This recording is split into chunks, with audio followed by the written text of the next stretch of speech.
नमस्कार, आप देख रहे हैं आवाज़ आपका और आपके साथ है एम एस परदेसी जी। यहाँ बनमनखी अनुमंडल अंतर्गत स्थान जो ये है प्रहलाद मठ है। बिगुल अगर कोई बिहार में शुरू होती है या बजती है तो वो स्थान पे आज हम खड़े हैं। यहीं से सारा बिगुल शुरुआत होता है, यहाँ से लोग करते हैं और वो कामयाब भी होते हैं।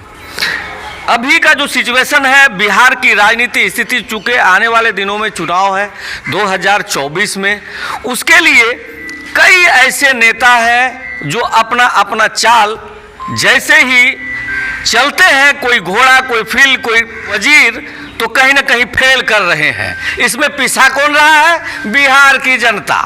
जी हाँ, बिहार की जनता को इस बार समझना होगा कि हम करें तो करें क्या, उसके लिए कौन आदमी होगा, तो क्या करे जनता। इस पे आप देख रहे हैं कि कई सालों से प्रशांत किशोर जी जन स्वराज को लेकर के आगे बढ़ रहे हैं। पार्टियां नहीं बनी है, पार्टी अभी नहीं बनी है, परेशान होने की जरूरत नहीं है। और भी कोई नेता जले नहीं, अभी पार्टी नहीं बनी है, लेकिन जनता के हित में बात करके पूरे बिहार में समझाने की प्रयास हो रही है कि आखिर मेरा हक क्या है, मेरा अधिकार क्या है।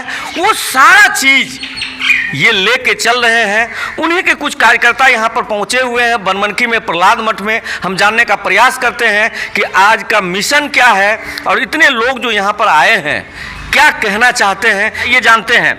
सर, सबसे पहले हम आपका परिचय जानना चाहेंगे। मेरा नाम अक्षय कुमार और मैं पटना का स्थायी निवासी हूँ। अभी प्रशांत जी के साथ पिछले काफ़ी समय से कार्य कर रहा हूँ। पूर्णिया स्तर पे हम लोग आपके ज़िले में अभी आए हैं। पूर्णिया में संगठन का कार्य देख रहे हैं। अभी आपके क्षेत्र में, आपके बनमनखी में आज हमारी पहली बैठक रखी गई है, जिसमें चुने हुए जनप्रतिनिधियों के साथ साथ आम जन भागीदारी भी इसमें काफ़ी अच्छे स्तर पर रही है। तो ये जो पहली बैठक है हमारी बनमनखी में, हमारे लड़के यहाँ काफ़ी समय से कार्य भी कर रहे हैं। जी जी।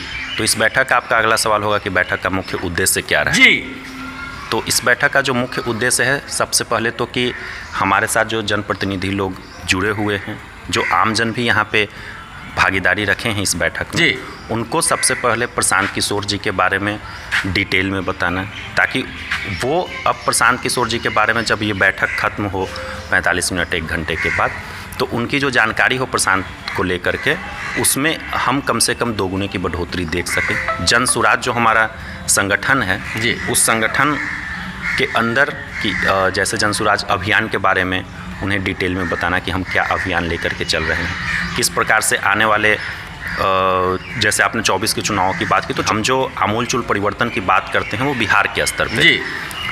तो आने वाले समय में जो विधानसभा के चुनाव हैं 2025 में, उसे लेकर के किस प्रकार से मतदान की व्यवस्था में बेहतर भागीदारी रखी जा सके।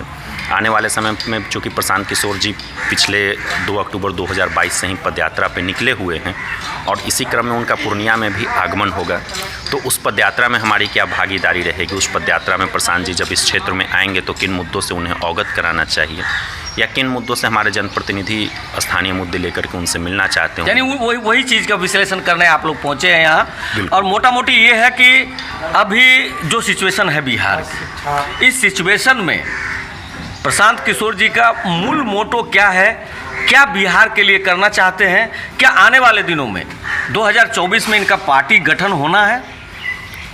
हमारे यहाँ जो व्यवस्था है उसके अनुसार चयन इस प्रकार से होता है कि पार्टी का गठन हो न हो, इसका चयन जो हम प्रखंड स्तर पर समिति का निर्माण करते हैं, यह समिति मतदान के माध्यम से यह निर्णय लेती है। एक बार जब आपके क्षेत्र में समिति का गठन हो जाएगा, वह समिति ही यह निर्णय लेगी कि 24 से पहले पार्टी का गठन होगा, 24 चुनाव लड़ा जाएगा, नहीं लड़ा जाएगा। तो पहले आप इंतजार कीजिए, समिति का एक बार गठन होने दीजिए, प्रशांत जी का अपने क्षेत्र में स्वागत की तैयारी कीजिए। जब वो लेकिन सवाल ही उठता है कि सब नेता तो वैसे है बाबा रे बाबा। कारण ये है कि जो जनता की आवाज है वो आवाज मैं निकाल रहा हूं कि सब नेता एक हाली एकदम वही है। इस पे हम एगो कहावत आपको सुनाते हैं, हम चरी रउआ चरे, चरे के आजादी बा और ओकर चरल नइखे पुनकी जेकर तन पे खादी बा। गांधी जी वाला खादी का बात नहीं कर रहा है, ये जो इधर जो खादी धाड़ी है ये सारे लोग वैसे ही करते हैं। अब प्रशांत किशोर जी भी नेता है, तो उस प्रकार से मतलब नेता बहुत बहुत पर्सपेक्टिव में होता है। सिर्फ नेता का मतलब राजनीतिक चुनाव लड़ना ही नेता नहीं होता है जी। हो सकता है आप खुद मीडिया बंधु हैं, आप अच्छा काम करेंगे, 2-4 मीडिया बंधु आपको और फॉलो करेंगे, आपसे सीखना, आपसे समझना चाहेंगे, तो आप भी अपने आप में एक नेता हैं। आप पैंट शर्ट और माइक के साथ नेता बन सकते हैं। मतलब ये अगर बोला जाए कि ये दिल्ली का केजरीवाल जो है वो तो पैंट शर्ट में रहता है, लेकिन नेता वो है बिल्कुल निश्चित है। तो हम नेता कह सकते हैं, क्योंकि कई लोगों का जो नेतृत्व करते हैं उन्हें नेता ही कहा जाता है, उन्हें गार्जियन ही माना जाता है। लेकिन एक नई सोच के लिए आपने पहल किया, बनमनखी में कदम रखा, वो भी प्रहलाद नगरी और प्रहलाद स्तंभ के पास। ये बहुत बड़ी बात है, यहीं से बिगुल फूका जाता है और आपने फूक चुका है। बहुत बहुत धन्यवाद आपका। आप समझिए कि जो भी है उसका वाणी क्या है, उसका वक्तव्य क्या है, उनका सोच क्या है और बिहार के बारे में क्या जनता को संदेश दे रहे हैं, इस बार तो समझना होगा। नहीं तो बिहार में बहार है, सुशासन बाबू का सरकार है। समझिए रहे हैं प्रहलाद मठ से MS परदेसी।